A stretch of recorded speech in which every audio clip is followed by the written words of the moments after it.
Don, can we talk? I'm Don, actually Donald, no D at the end, O'Malley, a detective with the city PD for more than 20 years. I'm a good detective, but I'm still unpromoted. Not that I can blame Captain Doherty, since I must admit that my mind tends to wander, especially during an investigation.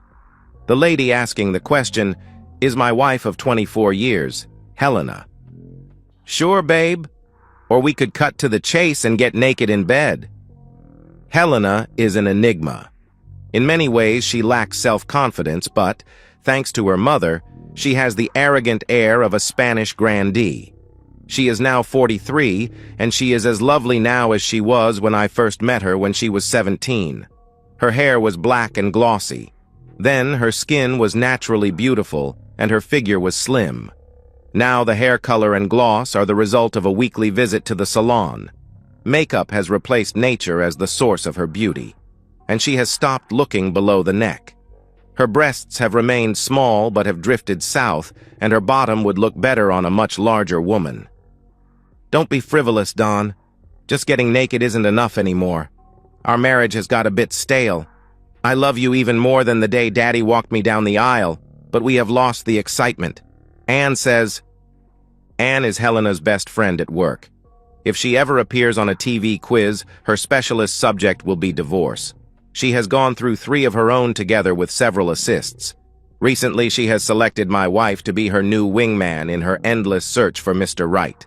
I switch off while Helena continues to relay Anne's views on a happy marriage. Why don't we talk in bed? After we have intimacy, I ask, leering at her. Even if she was interested, she could not break the promise she made at lunchtime today. After so many years, even a lousy detective would know what his wife was thinking. I keep reading stories where a husband is blindsided by his wife's affair, despite the many clues she dropped. I detect the first hint. What Helena wants to say is that she intends to spend the weekend with Eric Spencer, a work colleague, young enough to be her son if I had impregnated her when we first met. She solemnly promised Eric that I was cut off from intimacy. It seems they play with a different deck. I thought a vow, as in marriage vows, trumped a promise. Don, I'm being serious. If you love me at all, please just sit down and talk to me. Well, I waited until we were married to get into your panties, so I suppose I can wait until we've chatted before we take the discussion to our marital bed, I magnanimously offered. I was in at the very start of Helena's romance with Eric. She and I were the other couple when Anne invited Eric to dinner in her apartment. It was obvious from the outset that Eric had no interest in his date, but was enamored of my wife. By the time we took coffee through to the living room, Eric and Helena were openly flirting, and Anne could barely contain her rage. I refused to be her consolation prize, and I think it was that made her determined to destroy my marriage. Don, you know I love you to bits. I fell for you the moment Daddy and I visited you in the hospital.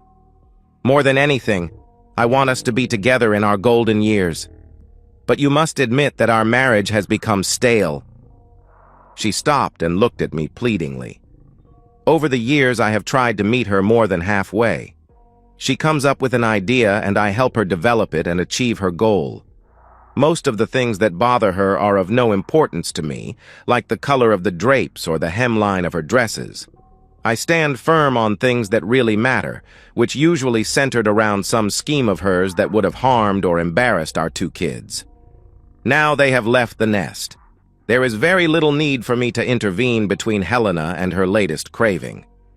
It's true that I was in hospital when we first met, an unworthy hero. Her father is the manager of a small bank which was being held up by a couple of crooks when my partner and I got the call. I was in uniform in those days, so we rolled up in black and white. I was making for the door of the bank when the bad guys came out, saw the patrol car, and began shooting. I fired 9 shots, 3 of which hit the target. My partner fired 4 times before the gun jammed. 1 crook dead, the other wounded. Good outcome. It was after they fell that our troubles started. My partner was reprimanded. A jammed gun is a big no-no. I had fired from behind a parked pedestrian car. I had no idea the driver was in the vehicle until he opened his door and knocked me over, so I banged my head on the pavement. I was being treated for concussion when the bank manager visited, bringing his 17-year-old daughter.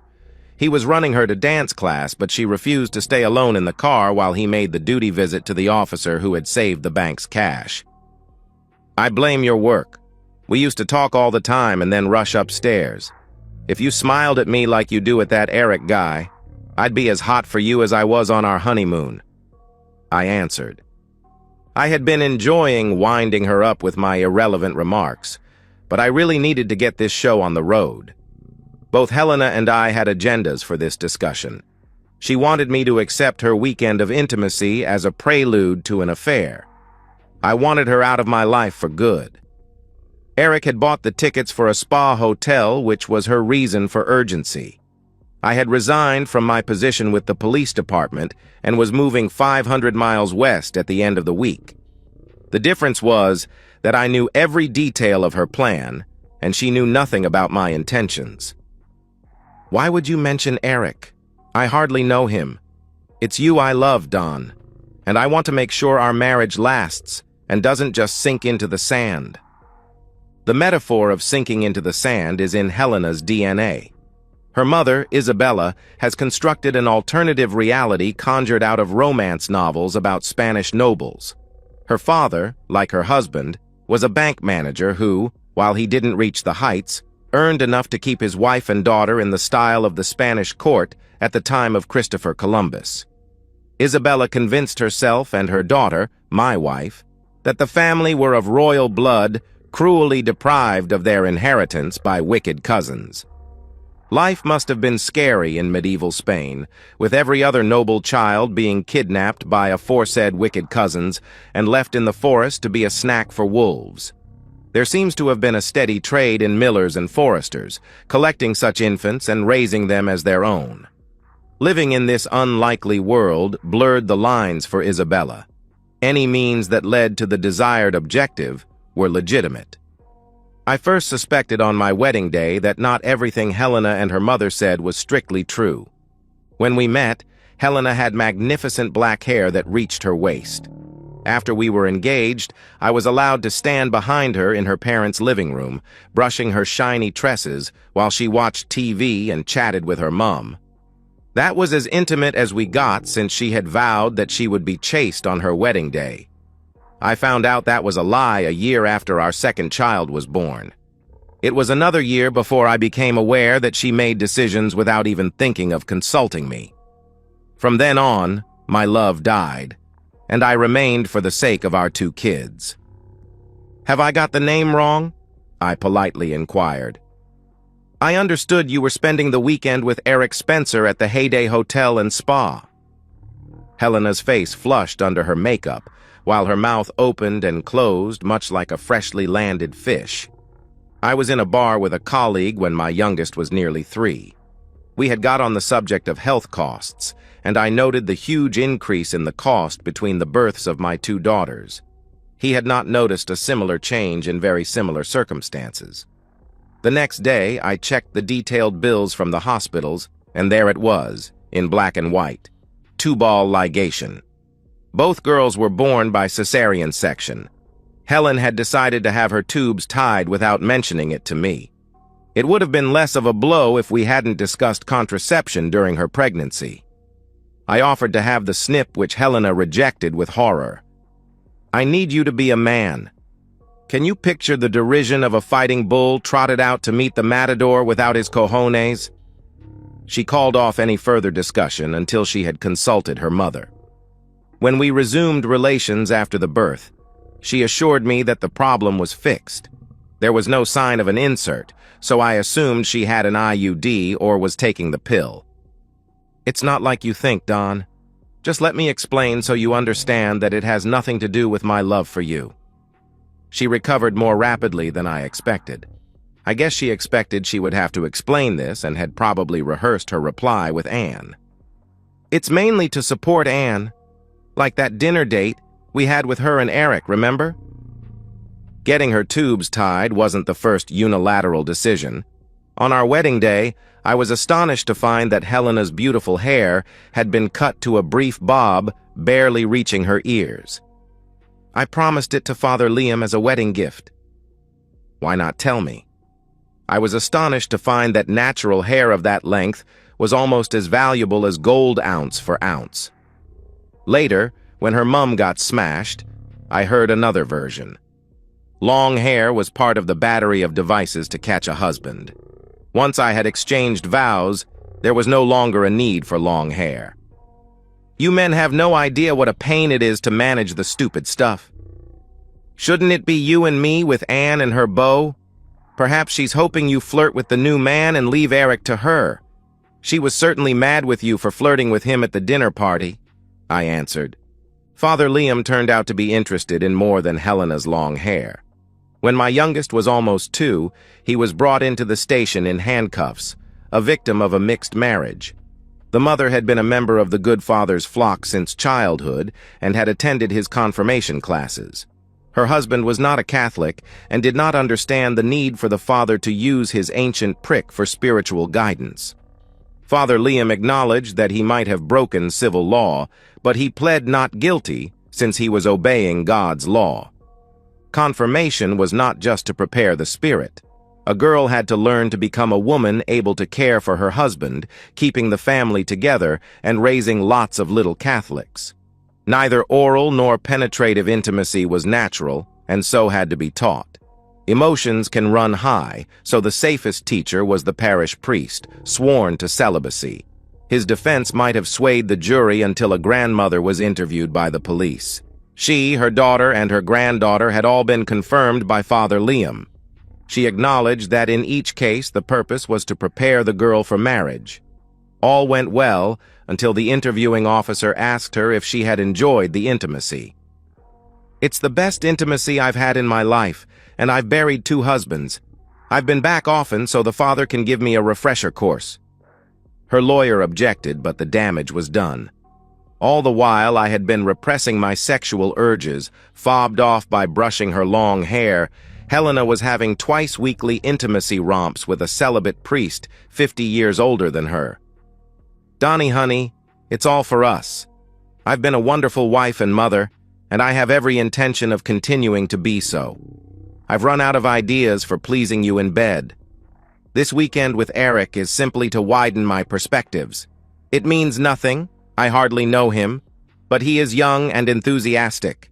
I will come back on Monday full of new ideas. We'll both benefit, my love. I haven't loved my wife for 18 years, but I still care for her, so I checked out Eric before I decided to dump her onto the poor sucker. He has never been married, although he has had a number of serious relationships. They all foundered in his relationship with his mother. His father died when he was about 4, after which Mommy became father and mother. He left home to attend college, but moved back in with his mom after his freshman year when she sold up and bought a house within walking distance of the campus. When he was promoted about 8 months ago, he had to move and has been living ever since in a studio apartment. Officially, he is searching for a suitable property that Mommy can buy so he can move back in. Reading between the lines, he is in no hurry. He has had several dates with work colleagues, and it now appears that he has everything he needs. Helena is almost as old as his mother, but, unlike Mommy, she is sexually available. "I don't feel comfortable with this arrangement," I said, looking her straight in the eye. This was a critical moment when I would need to choose my words carefully. "It's not fair." Fair is the key word. In Helena and Isabella's world, fairness is everything. They are, at least in their own opinion, Spanish nobility, noblesse oblige, and all that sort of thing. A Spanish hidalgo will die of disgrace if he behaves unfairly. Helena reached across the table to stroke my hand, thinking that I felt I was being treated unfairly. "Eric seems a decent young man, and it is not fair for you to have animal intimacy without feelings. If he means nothing to you, why not buy a vibrator?" This is a direct hit on the foundations of her dream world. Love is the ichor of life, circulating in the soul as blood flows through the body. Intimacy without love is dirty and unacceptable. "I think I should talk to Mummy," she whispered, looking very disturbed. I crashed my fist on the table between us. Not this time, Helena. This is between us, here and now. Do you have feelings for Eric or not? My heart rate had risen. Smith warned me that I was running my head into a noose, but I was confident that I knew Helena well enough to get this right. I could have left her a note with my wedding band and slipped away without risking this confrontation. That would have crushed my wife. I wanted to offer her an alternative that would allow her hope for the future and preserve her dignity. She had been conditioned by her mother and her parish priest. She had been a good mother, and thanks to Father Liam, an enthusiastic and inventive companion in bed. I'm so sorry, Donnie. You're right, of course. I do have feelings for Eric. I still love you more than anything. More than Eric, I'm sure. At first, I felt motherly towards him. This was the first time, really. He had been away from his own mommy, and I thought he was missing her. We've been lunching together every day, and it turns out that his feelings for me are not at all maternal. I was shocked at first, but gradually my heart opened to him. This weekend away is to give me the chance to see if what I feel for him is more than pity. Whatever the result, you will always be first in my affections. I will gently persuade Eric to pick someone who is available. He is very young, Don. I was born in America, but I'm Irish on both sides, so I'm an incurable romantic. I can understand Helena's feelings for Eric because I have to be in love to be able to function properly. When I fell out of love with my wife, I fell in love with a colleague. We were lovers for several years before her biological clock began ticking. She insisted that I get divorced, but I couldn't leave my children. My lover dropped me and married another detective. She offered to continue the affair, even saying I could father her children, but that disgusted me, so I dropped her. After a few lonely years, I met Smith Shirley. She's heard all the jokes about having her first and last names reversed. She is a doctor of psychology teaching at the university, with a part-time role as a police psychologist. She took the police job to get material for academic papers to enhance her chances of tenure. Her big project was a study of the psychology of detection. She had been in the post for about a month when we fell in love. This weekend away is almost the worst thing you can do. Whatever feelings you have for Eric will develop in a hothouse atmosphere very different from real life. We've enjoyed many good times like the spa break, but we've also been through the bad times. You're not giving him the chance to see you in a relaxed, everyday situation. There must be a better way of exploring your developing feelings. I was ready to divorce Helena 3 years ago when our youngest went to college, but Smith insisted that we wait until she had secured tenure at the university. In that waiting period, her biological clock has been getting louder and louder. Now she is tenured and pregnant, so this conversation with Helena must end in divorce. What I want is for my wife of 24 years to leave our marriage happy and eagerly looking forward to her new life. That's all very well, Don, but I can hardly tell him that I'll call him when I have a cold or on my period. To tell you the truth, I was in no hurry to divorce Helena at the time Smith asked for a postponement.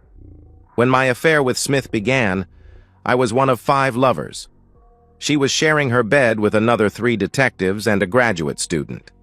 She was still gathering evidence for her academic paper on the psychology of detection and was using pillow talk to extend her knowledge of the subject.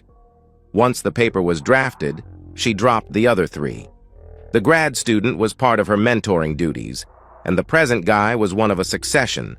She dropped them once their thesis was accepted or passed or whatever they did with it. I didn't mind the infidelity, but Smith proved to be as economical with the truth as my wife. There was at least a suggestion of jumping from the frying pan into the fire and leaving Helena for Smith. Of course, I couldn't ask my lover to be exclusive while I was sharing a bed with my wife. I was thinking about Eric's tiny flat, Helena. It reminds me of how we started off. I reached out and held her hand, giving her a fond look. In fact, there's a lot in common. You and I didn't have intimacy until we moved into that flat, just like you and Eric. It was while we lived there that we really built the relationship that has lasted almost a quarter of a century. I can't help feeling that you and Eric deserve the same chance to explore your feelings. I squeezed her hand and gave a theatrical sigh. Happy days. Smith is a great planner. When the baby arrives, I will be retired and will become a house husband, mainly responsible for the development of the infant for the next 20 years or so. All we've been waiting for was the indication on the stick that confirmed pregnancy. Now that the starting pistol had been fired, so to speak, the timetable was set. Helena had to go, and I had to retire from the department, which I had already done. Captain Doherty had been particularly helpful. It sounds wonderful, Don, but is it fair to you? After all, you're the man I love. Checkmate in 3 moves, I think. You're very sweet, Helena, but the alternative is for your possible romance to drag on for months. Far better to leave now and live with Eric for 3 months as husband and wife. By that time, not only will you both know how you feel, but all of us can work out the relationships for the future. It's not a perfect solution, but it will minimize the hurt. I had packed everything in my truck earlier so I could make a quick getaway even if Helena didn't swallow this pile of bull. If you're sure, Donnie, but when could we do it? I took both her hands in mine. No time like the present? Would El Cid have delayed? El Cid is a Spanish hero who expelled the Moors. I helped her pack what she needed, and she was ready to leave in less than an hour. There was one minor dispute when I declined to meet Eric. She wanted me to shake his hand and explain everything to him. I used the "if you loved me as much as I love you" gambit. This is hard for me, Helena. I'm afraid that I will break down if I see you and Eric together. I promise that I will sit with him in 3 months when we settle the future. I was afraid that Eric, who is a really nice guy, would go all noble if he met me and refused to take Helena off my hands. When she had gone, I prepared the house as you do for a holiday. I unplugged all appliances, opened the freezer door, and emptied the fridge. I loaded all the garbage into my truck, stopping at a dumpster on the way to Smith's condo. I drove into the car park of an abandoned strip mall, the headlights picking up the unmistakable sight of the captain's official vehicle. Driving out again, I passed the condo, lightly blowing the horn as I passed. From there, I turned onto the street leading to the Interstate West, leaving Smith in my rear-view mirror. Smith's plan for me to raise her infant had one serious flaw from my point of view. She did not want my sperm to impregnate her. I was reliable, trustworthy, and easily manipulated, all the qualities she wanted in the man who would raise the infant. She also wanted the sperm donor to be a virile alpha male. For the purposes of conception, she had chosen Captain Doherty. I was on my way to Sacramento to start a new life as a partner in a successful private investigation agency. Do you remember my partner whose gun jammed? She left the force soon after, moved west, and built the private investigator agency in Sacramento. We had been an item before the bank heist, after which I dumped her to court Helena. Emma and I met at a convention in Las Vegas 2 years ago and found that the spark between us reignited into a warming blaze. It's a pity that Helena and Smith had to be signed. And so, we've reached the end of today's story. Was it what you expected, or did it take a twist you didn't see coming? I'm curious to hear your thoughts. Share them in the comments below, and let's get a conversation going. If this story kept you hooked, make sure to hit that like button. And if you're new here or just haven't subscribed yet, now's the perfect time to join our community. I bring you fresh, captivating stories every day, so click that subscribe button and turn on notifications so you never miss out. Thanks for watching, and I'll see you in the next one.